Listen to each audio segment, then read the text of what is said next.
There's a $7 fountain pen that writes beautifully, and there's a $12,000 fountain pen that writes about the same. Somewhere between those two numbers, something strange happens. The pen stops getting better, but the price keeps climbing, and it never really stops. Today, I want to walk you up the entire ladder. All 7 levels, from the plastic pen in a kid's pencil case to a writing instrument that takes a single artisan the better part of a year to finish. And along the way, I'm going to show you exactly where the writing peaks, where the money stops buying you a better pen and starts buying you something else entirely, and where I think a smart person actually gets off the ladder. Some of you are going to disagree with where I draw that line. Good. That is what the comments are for. Let's start at the bottom. Level 1, the disposable workhorse. This is where almost everyone starts, and honestly, where a lot of people could happily stop.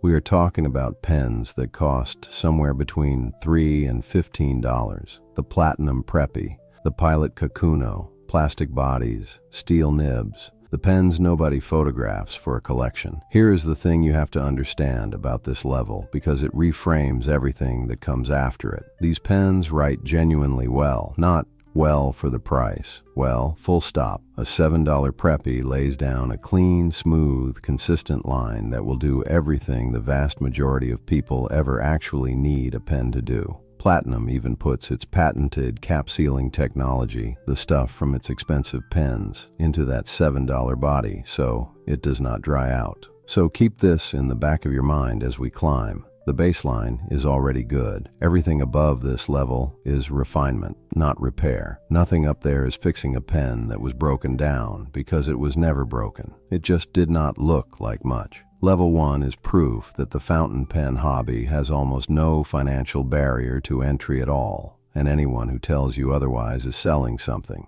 Level 2, the refined steel pen. Now we jump to roughly $25 to $60, and this is where the pen starts to feel like an object you own on purpose. The Lamy Safari, the Pilot Metropolitan, the Kaweco Sport, the TWSBI Eco. What are you actually paying for with that extra money? Not a better writing experience, exactly. The nib is still steel, and a good steel nib is a wonderful thing. What you are buying is everything around the nib. A metal body with some real weight to it. A finish that looks intentional. A grip shaped by someone who thought about your fingers. A piston filling system in the case of the TWSBI that you would normally only find much further up this ladder. And I want to be firm about something here, because the industry would love for you to forget it. A well-made steel nib is not a downgrade. The German and Japanese companies make steel nibs so good that plenty of very experienced writers will tell you their best writing pen is a steel one. Steel is stiffer, it is more durable, and it holds up to daily abuse a little better than soft gold. When someone sneers at steel, that is about status, not writing. Level 2 is where the pen becomes a pleasure to hold. It is not where it becomes a better writer, because it already was one. Level 3, the first gold nib. Here it is, the big one, the threshold this entire hobby is quietly obsessed with. Somewhere around $150 to $225, you cross into gold nib territory, and this is the level people agonize over more than any other. So let me tell you honestly what changes and what does not, because most people get this part wrong. The myth is that gold nibs are soft and springy, and here's the surprise. Most modern gold nibs are actually fairly stiff. Companies today tune them for consistency, not flex. So a brand new Lamy 2000 or Pilot Custom 74 can feel nearly as firm as a good steel pen. The real softness, that dramatic bounce and line variation people romanticize, mostly lives in vintage gold nibs and in a handful of purpose-built flex nibs like the Pilot Falcon. Your standard modern gold nib is not that. What you do get is a subtler thing. A slightly different character, a touch of cushioned give under pressure, and honestly, a lot of the appeal is just knowing there is gold under your fingers. The Lamy 2000, the Pilot Custom 74. These are the pens that make people understand the gold nib mystique. It is a genuinely nice sensation. It is just a smaller, quieter difference than the marketing wants you to believe. And here is a detail even a lot of longtime pen people never quite internalize. The part of the nib that actually touches the paper is not the gold, and it is not the steel. It is a tiny bead of super hard tipping material welded onto the very end, the same kind of hard alloy whether the nib is gold or steel. So the smoothness you feel has almost nothing to do with the expensive metal. It comes down to how well that little tip was shaped and polished. A perfectly finished steel nib will glide better than a sloppy gold one every single time. Once you know that, the whole gold versus steel argument kinda collapses because you realize you were never really paying for a smoother writer. Which brings us to what does not change at this level, the part nobody selling you a gold pen will emphasize. It does not write more reliably than your $40 steel pen. It does not last longer. In many cases, the gold nib is actually more delicate, easier to damage, more expensive to fix. You are not buying dependability at this level. You already had dependability at level 1. You are buying a feeling, a specific, lovely, tactile feeling. And there is absolutely nothing wrong with paying for a feeling as long as you are honest with yourself that that is what it is. A gold nib is a luxury of sensation, not a leap in function. Level 4, the luxury benchmark. Now, we are in the range of roughly $500 to $800, and this is the level I want you to pay the most attention to because, in my opinion, this is where the ladder should end for almost everyone who actually cares about writing. This is the true luxury pen that is still, fundamentally, about the writing. The Pelikan Zhu Vu Ran M800, the high-end sailor and platinum pens.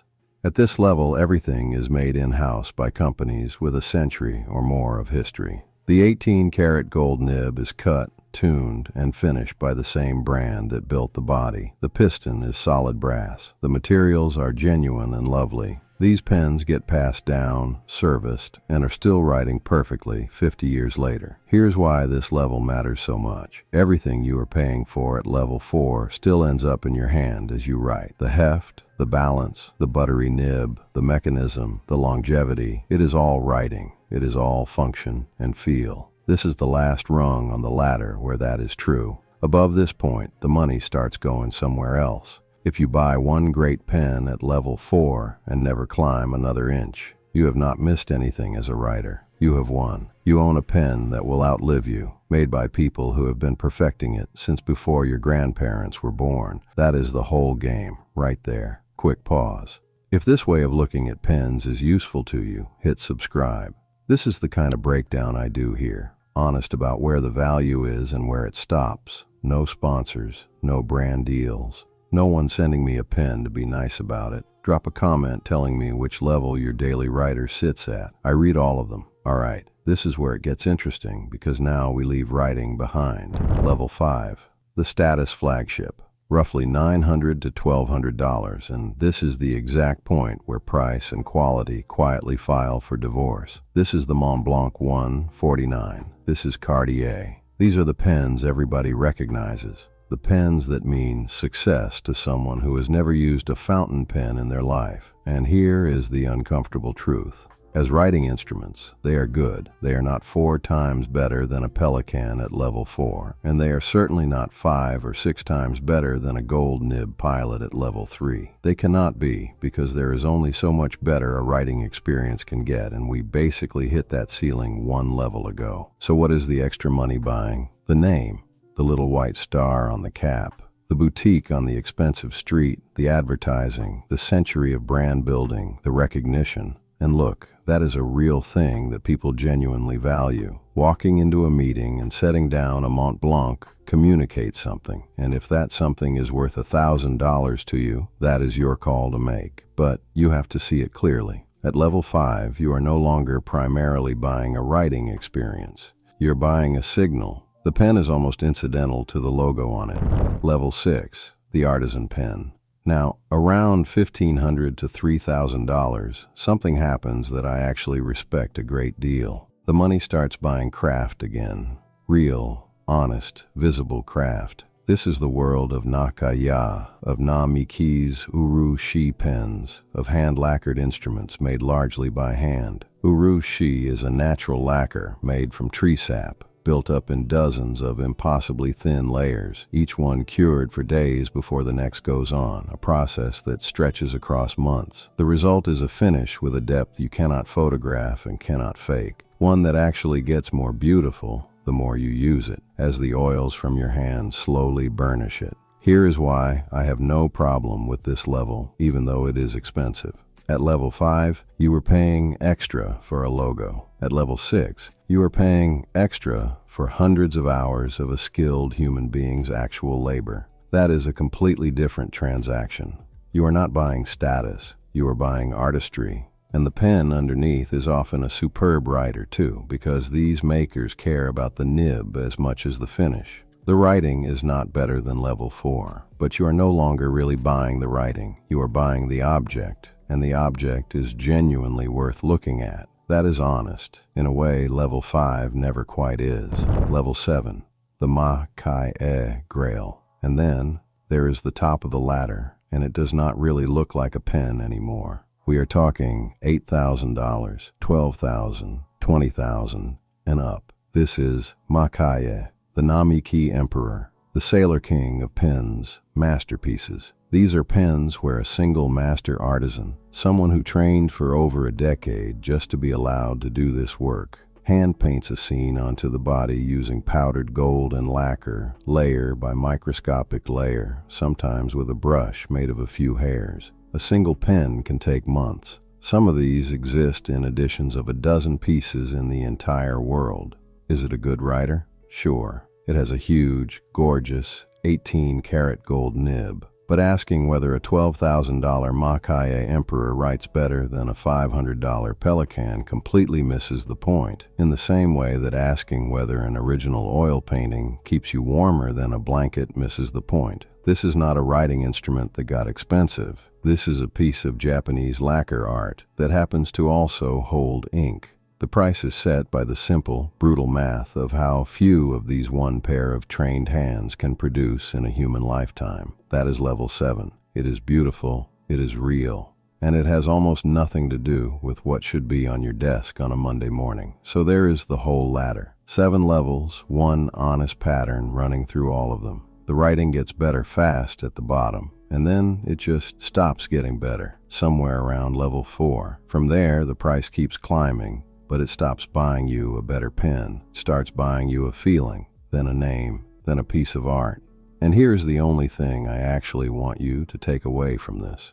None of these levels are wrong to buy at. Not one. The shame is not in owning a Mont Blanc or a maki-e Emperor or a $7 Preppy. The shame is in being talked into a level without understanding what you are paying for at it. If you know you are buying a feeling at level 3, buy it. If you know you are buying art at level 6, buy it and enjoy every layer of it.